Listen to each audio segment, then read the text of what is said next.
percaya Allah yang kekal, yang oleh sabda kita kenal. Bapa pencipta alam semesta, yang mengasihi manusia. Aku percaya putra tunggalnya yang disalibkan di Golgota, yang dari kubur bangkit dan menang, naik ke surga dalam terang. Aku percaya pada Roh Kudus yang mendiami kita terus. Aku percaya gereja yang esa, ku jadi suci di dalamnya.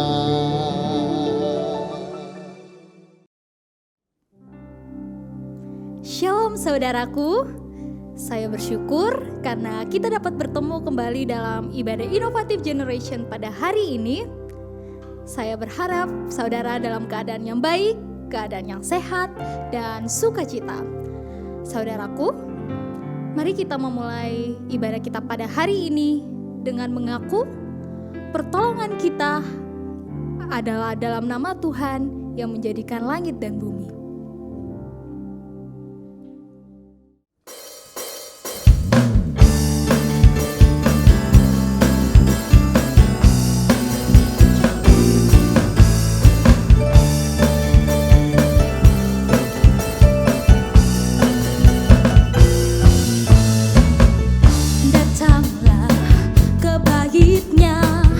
Dengan hati bersyukur ke dalam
Mari kita bersukacita menyambut berita anugerah sebagaimana yang tertulis pada 1 Yohanes pasal 4 ayat 10. Inilah kasih itu, bukan kita yang telah mengasihi Allah, tetapi Allah yang telah mengasihi kita dan yang telah mengutus anaknya sebagai pendamaian bagi dosa-dosa kita.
Mari saudara, sebelum kita membaca dan merenungkan firman Tuhan, mari kita berdoa. Tuhan, sebentar kami akan merenungkan firman-Mu. Biarlah Roh Kudus, Engkau yang menguasai hati dan pikiran kami, mampukan kami untuk memahami setiap bagian firman-Mu. Dan biarlah firman-Mu ini boleh mengingatkan betapa berharganya kami. Dan Engkau menciptakan kami dengan unik.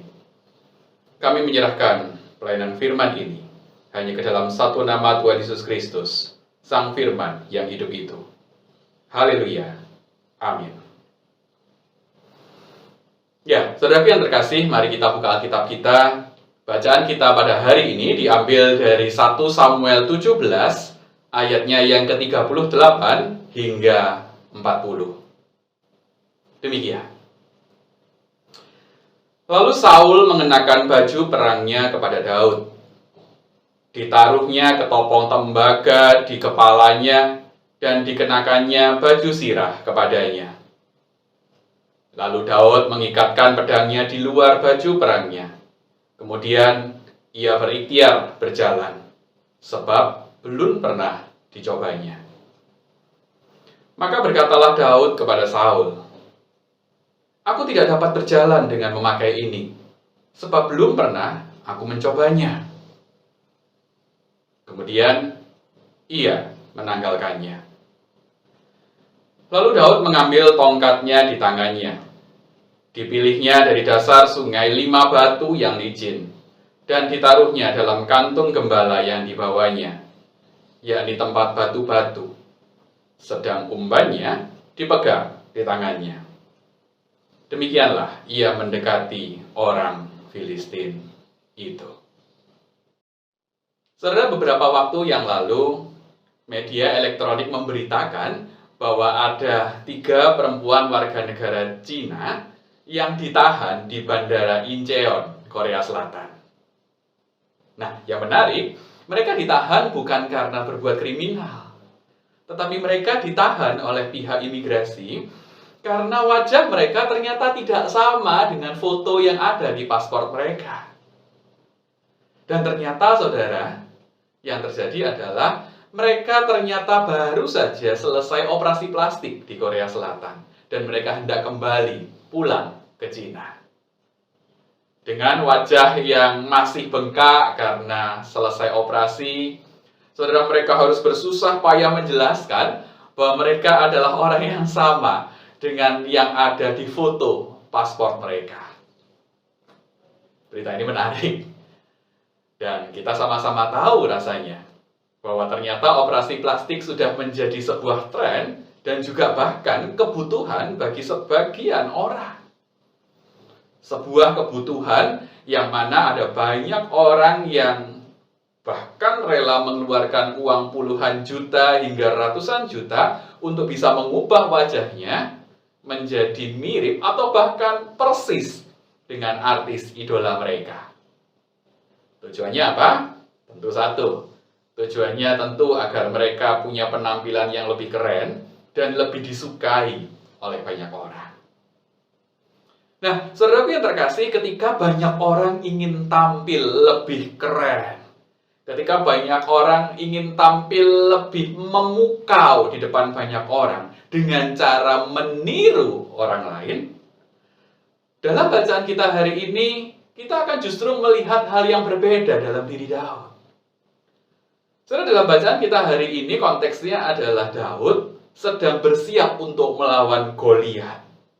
Ya, raksasa Filistin itu, panglima perang terkenal dari Filistin.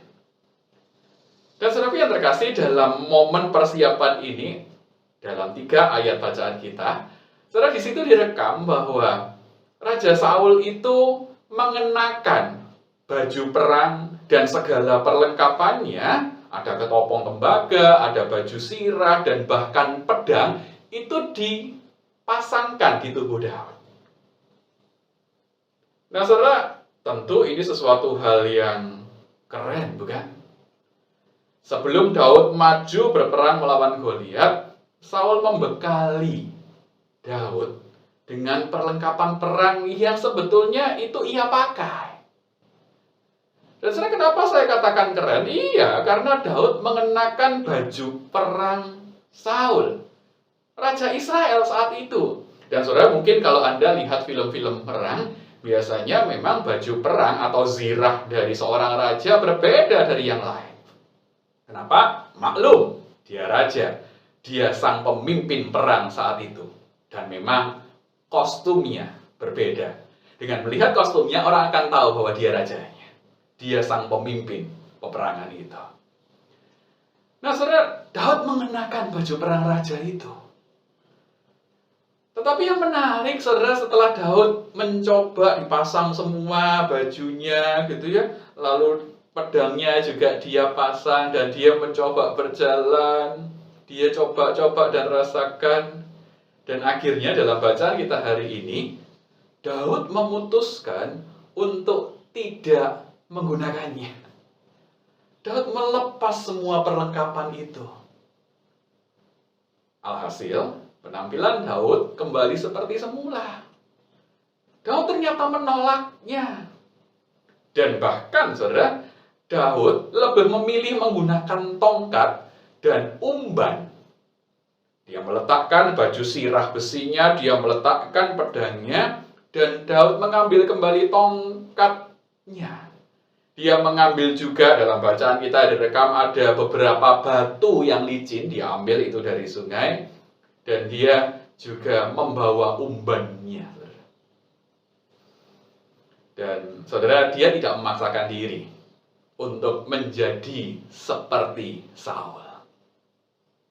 Dan saudara, saya justru membayangkan, andai kata Daud itu memaksakan diri untuk berangkat perang melawan Goliat dengan memakai segala baju sirah yang berat itu, saya bayangkan mungkin Daud malah kalah, saudara.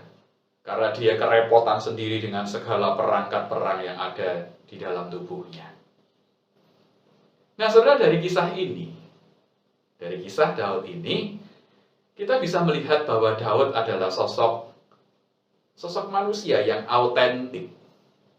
Ia tidak mencoba untuk menjadi atau meniru orang lain, walau itu akan membuat dirinya nampak lebih terhormat dan lebih keren karena mengenakan perlengkapan raja. Tidak. Daud tidak mau meniru orang lain. Daud enjoy dengan menjadi dirinya sendiri. Dan itu membuat dia pada akhirnya memutuskan untuk tidak mengenakan perlengkapan perang yang diberikan Saul. Dia tidak mau terpengaruh dengan apa yang ada di luar dirinya. Ya, Daud adalah sosok yang autentik, sosok yang tidak palsu. Dia tidak meniru, dia genuine, original, asli, saudara. Dan itulah manusia autentik.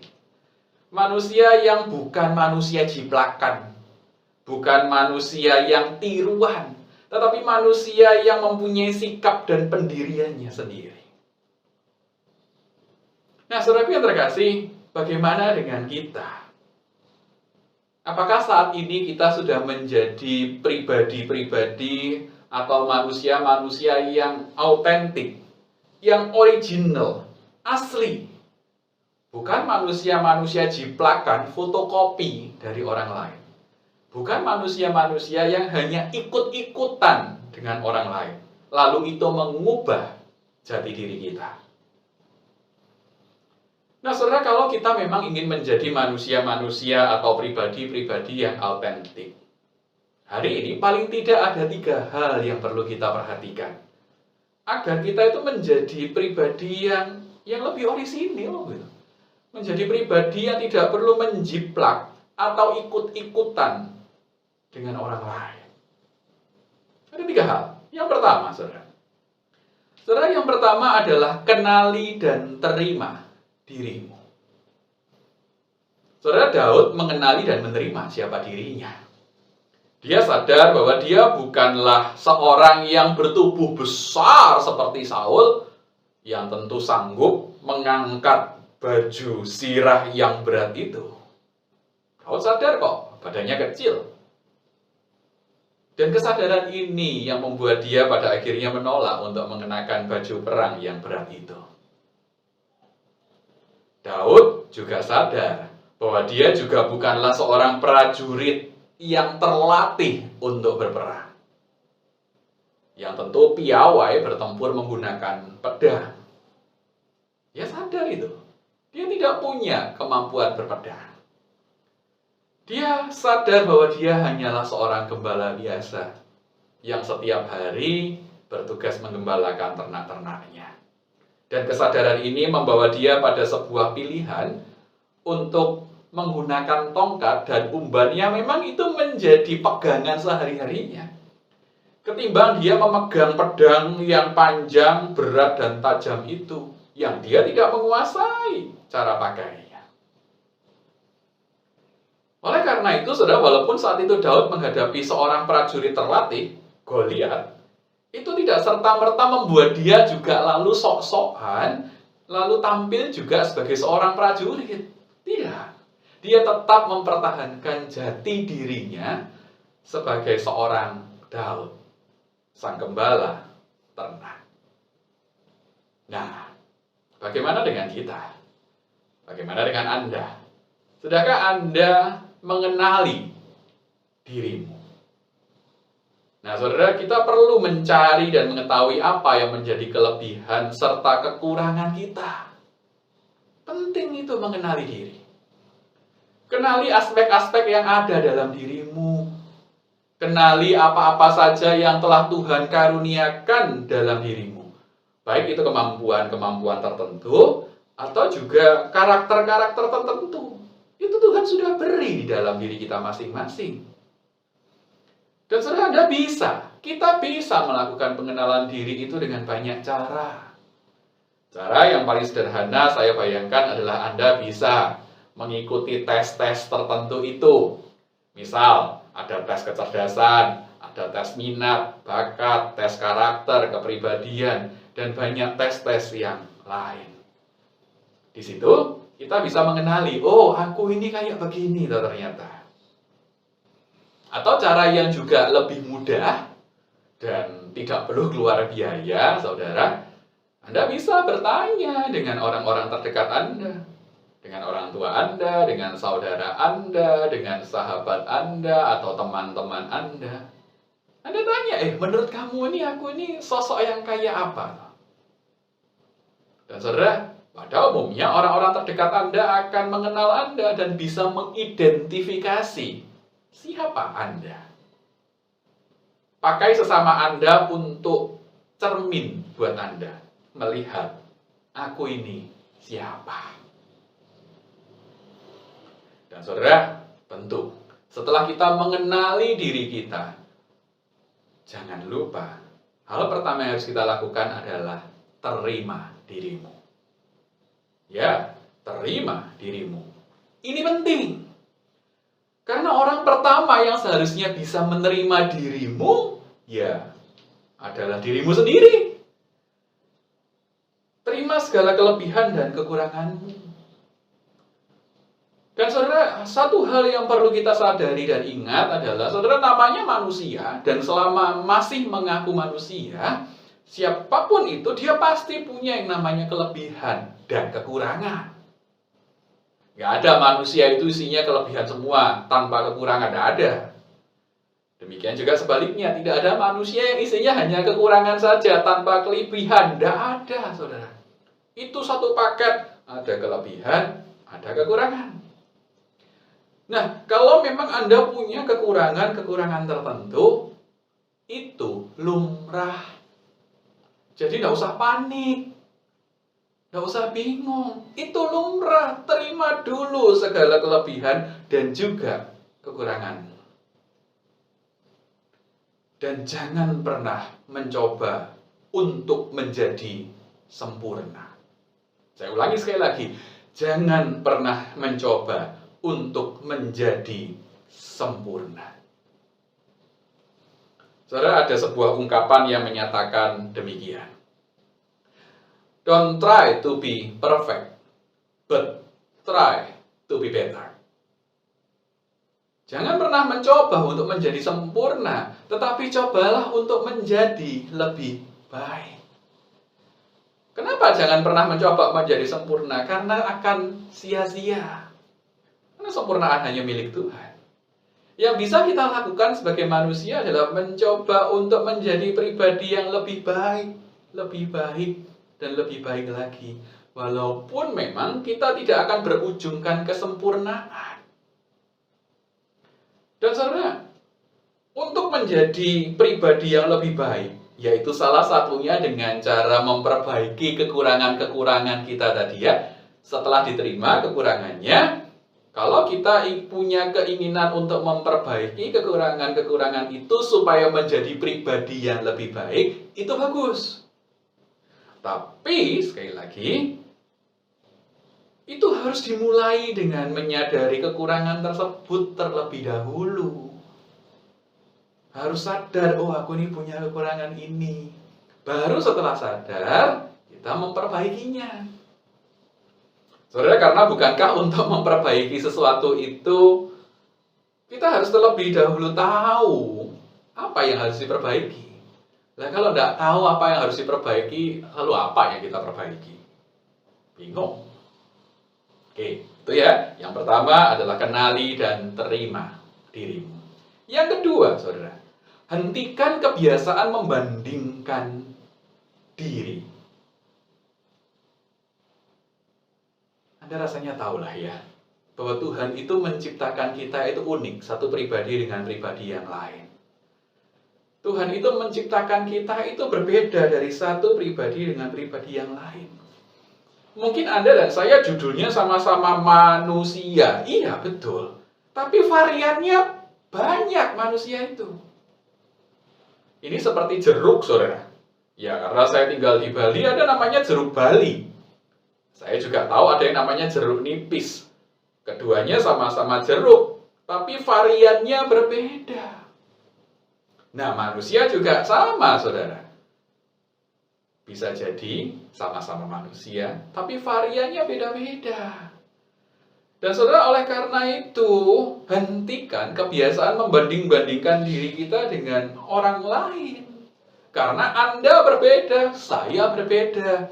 Dan oleh karena itu, saya tidak harus sama dengan Anda, dan Anda juga tidak harus sama dengan saya. Lalu memang itu sudah menjadi sesuatu hal yang dikasih kok oleh Tuhan. Kita tidak harus seragam. Oleh karena itu, salah satu contohnya adalah kalau memang Anda itu adalah pribadi yang dikaruniai Tuhan kulit yang agak hitam atau coklat gitu ya, sawo matang. Saudara, Anda tidak perlu membanding-bandingkan diri dengan orang lain yang kulitnya lebih putih dari Anda. Tidak perlu gitu ya. Tidak perlu minder juga kalau kulit Anda hitam atau coklat dan tidak seputih teman-teman Anda yang lain. Tidak usah bingung. Dan saudara, saya juga bingung, siapa sih yang bilang kalau kulit putih itu adalah kulit yang sempurna dan ideal? Saya menduga andai kata ada yang bilang itu secara terang-terangan, itu biasanya adalah bagian dari promosi iklan skincare, saudara. Ya, iklan-iklan yang menawarkan kulit Anda akan lebih putih dan glowing itu. Padahal jujur, kita mestinya tahulah ya, para bintang-bintang iklan yang dipakai itu mereka kulitnya sudah putih sejak lahir, sudah jangan-jangan. Jadi mereka kulitnya putih yang ada di iklan itu ya. Kulit mereka itu putih belum tentu karena pakai produk skincare itu. Ya mereka putih karena memang cetakannya dari sononya sudah putih, saudara. Mama papahnya putih kan gitu. Jadi saudara, tidak perlulah membanding-bandingkan diri dengan orang lain. Anda perlu tahu, saya tinggal di Bali. Ada, ya aneh aja sih, orang Asia yang kulitnya cenderung coklat sawo matang gitu ya, pengen jadi putih. Nah, bule-bule itu dari Eropa yang putih-putih datang ke Bali, mereka itu justru berjemur, pengen jadi coklat. Nah ya, kebalik-balik.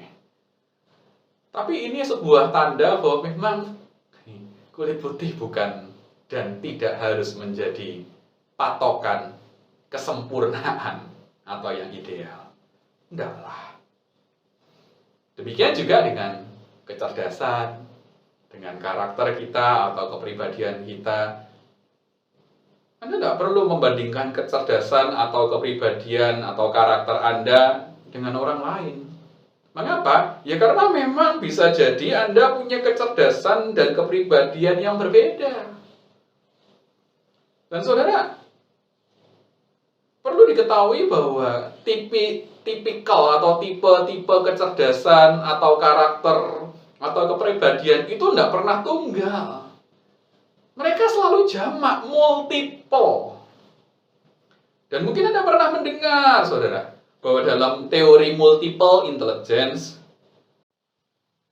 itu total kecerdasan itu ada 8. Dalam teori MBTI, itu juga ada 8 tipe kepribadiannya. Jadi, kecerdasan itu ada 8, kepribadian dengan varian-varian kombinasinya itu juga ada 8. Dan saudara, ini membuktikan bahwa memang bisa jadi kecerdasan yang saya miliki berbeda dengan kecerdasan yang Anda miliki. Bisa jadi karakter yang saya miliki berbeda dengan yang Anda miliki. Dan kita tidak perlu saling iri-irian. Oleh karena itu, yang kedua, hentikan kebiasaan membanding-bandingkan diri Anda dengan orang lain. Oke. Yang terakhir, ketiga. Pilah perkataan orang lain. Saudara, gini, mendengar apa yang orang lain katakan kepada kita itu memang baik ya. Dan saya tidak sedang ingin mengajarkan Anda untuk tutup telinga dari perkataan orang lain, tidak. Mendengar apa yang orang lain katakan itu memang baik. Dan saudara, karena memang itu tanda bahwa kita adalah pribadi yang terbuka, menerima masukan, dan bersedia menerima kritikan dari orang lain. Tetapi saudara, ini juga bukan berarti lalu kita harus menjalani kehidupan ini berdasarkan apa kata orang. Karena kalau ini yang kita lakukan, menjalani hidup berdasarkan apa kata orang, ini melelahkan sekaligus menyiksa. Saudara, bukankah ada begitu banyak orang, anak-anak muda yang gonta-ganti gadget, gawai, ya, handphone. Itu bukan karena handphonenya rusak, bukan karena handphonenya sudah fitur-fiturnya sudah terlalu kuno, enggak. Tetapi bukankah ada begitu banyak orang yang mengganti gadget handphonenya hanya karena teman-temannya ganti semua. Lalu mereka berkata, kamu kuno, ganti dong yang baru. Lalu kita ikut-ikutan ganti. Hanya gara-gara perkataan mereka. Saudara, juga bukankah saat ini, beberapa tahun terakhir ini sedang ngetren istilah nongkrong. Dan itu selalu biasanya identik dengan nongkrong di kafe-kafe, ngopi. Diajak teman. Ayo, supaya gaul, nongkrong kita. Apakah salah? Enggak sih, enggak salah nongkrong gitu ya. Tetapi saudara, ketika kita terus-terusan nongkrong di kafe-kafe kopi itu yang biasanya harga kopinya tidak murah, saudara, ada satu hal yang harus kita ingat. Itu membangun kita atau tidak. Jangan sampai kita hanya ikut-ikutan perkataan orang, supaya gaul, ayo nongkrong tiap hari, nongkrong, gitu ya. Keluar uang banyak, lupa belajar, lupa kuliah, skripsi molor. Kenapa? Karena terlalu sering nongkrong. Nah, ini kan tidak baik. Oleh karena itu, ingat bahwa tidak salah nongkrong, update kondisi teknologi itu tidak salah, tetapi salah satu yang perlu diingat bahwa itu belum tentu bermanfaat dan membangun kehidupan kita loh. Oleh karena itu, kita mesti punya kemampuan untuk memilah apa yang orang lain katakan kepada kita. Ini kemampuan penting, saudara. Kita harus benar-benar bisa memilah mana perkataan yang baik, yang harus kita simak dan harus kita tindak lanjuti, mana perkataan-perkataan yang ya cukup didengar saja, tanpa harus ditindaklanjuti, saudara. Ini penting, sekali lagi ini penting, agar perkataan orang itu tidak menjadi racun dalam kehidupan kita. Saudara, Mark Manson, dalam bukunya yang berjudul Sebuah Seni untuk Bersikap Bodoh Amat, menarik ya judulnya, itu mengingatkan pada kita bahwa dalam hidup ini ada kalanya kita harus bersikap bodoh amat untuk beberapa hal. Kemampuan ini penting karena memang ada hal-hal tertentu yang dalam hidup ini di satu sisi harus kita simak dan harus kita lakukan. Tetapi ada hal-hal dalam hidup ini yang memang harus kita pilah dan abaikan. Dan saudara, dan buat saya ini juga berlaku untuk perkataan orang pada kita. Ada perkataan-perkataan yang harus kita simak dan kita lakukan, karena itu baik. Tetapi ada perkataan-perkataan yang, ya sudahlah, ini harus kita pilah dan kita harus bodoh amat, abaikan. Karena itu buruk. Itu yang ketiga ya, pilah perkataan orang lain. Nah saudara, biarlah dengan ketiga tips itu, kenali dan terima dirimu, hentikan kebiasaan membandingkan diri sendiri dengan orang lain, pilah perkataan orang lain. Biarlah dengan tiga hal ini, kita bisa terus berlatih untuk menjadi manusia-manusia yang lebih otentik dan original. Tanpa perlu fotokopi atau menjiplak orang lain. Hargailah apa yang telah Tuhan berikan dalam dirimu. Dan tentu saja, jadilah versi yang terbaik dari dirimu. Selamat menjadi manusia-manusia otentik. Tuhan memberkati. Amin. Mari kita berdoa. Tuhan, kami bersyukur bahwa Engkau telah menciptakan kami dengan unik. Oleh karena itu, mampukan kami untuk juga hidup dengan unik. Untuk mengenali, menggali setiap potensi-potensi yang ada dalam diri kami.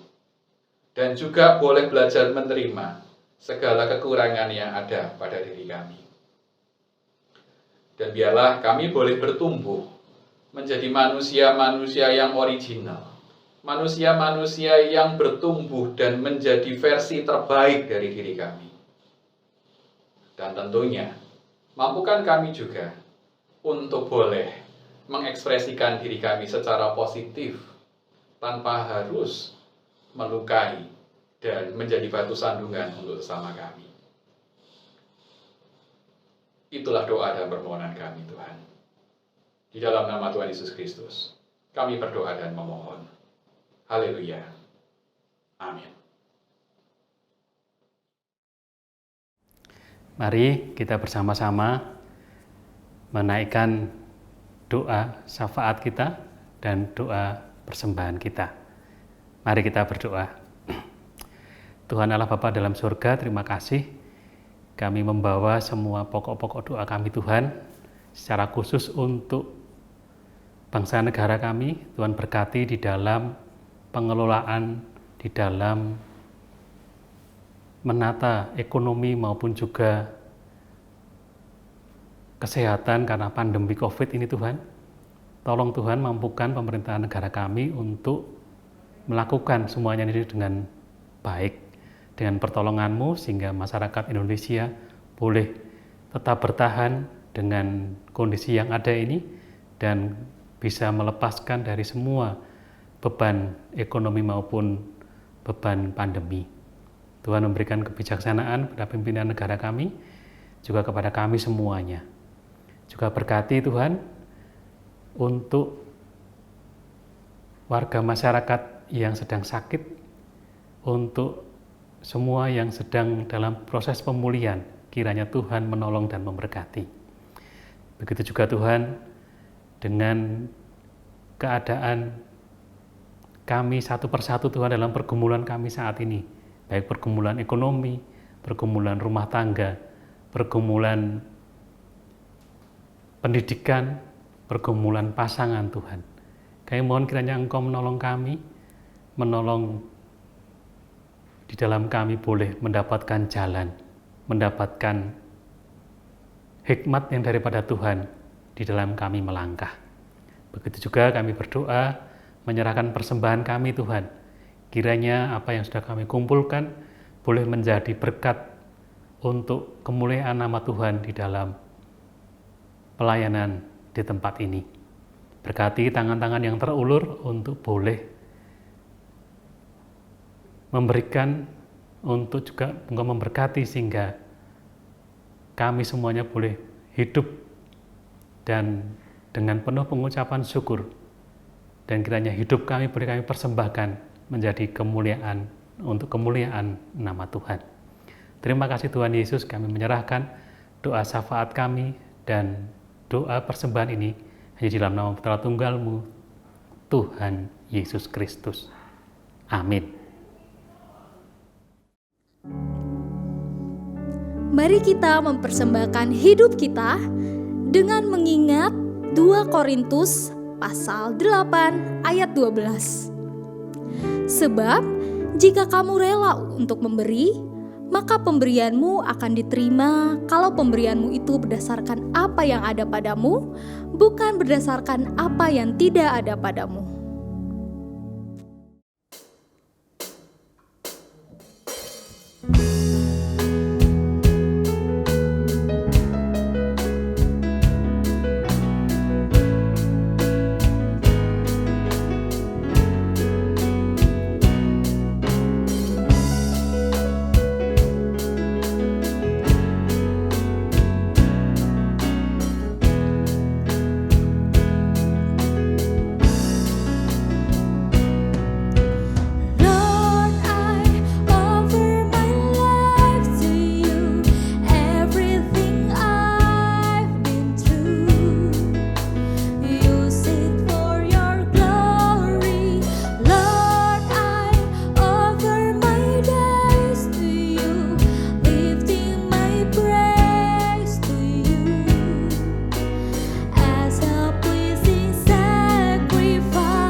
Pegang selalu janji Tuhan, jangan lupakan walau siang atau malam.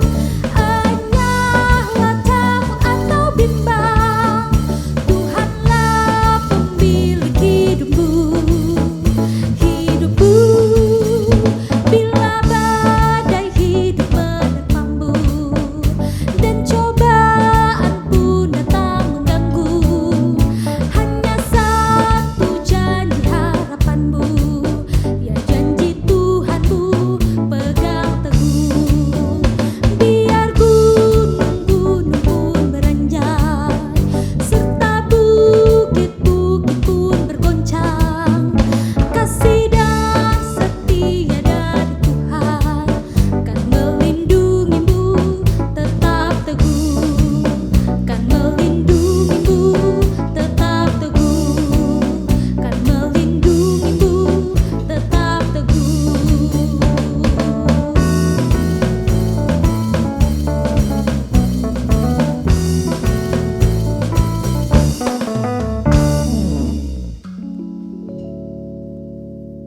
Saudaraku yang terkasih, sekarang arahkanlah hatimu kepada Tuhan dan terimalah berkat-Nya. Biarlah segala damai sejahtera dari Allah Bapa dan sukacita daripada Tuhan Yesus Kristus, serta penyertaan daripada Roh Kudus, menyertai saudara sekalian, dari sekarang dan bahkan untuk selama-lamanya. Amin.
Selamat melanjutkan ibadah dalam kehidupan kita masing-masing, dan sampai bertemu kembali dalam ibadah Innovative Generation selanjutnya.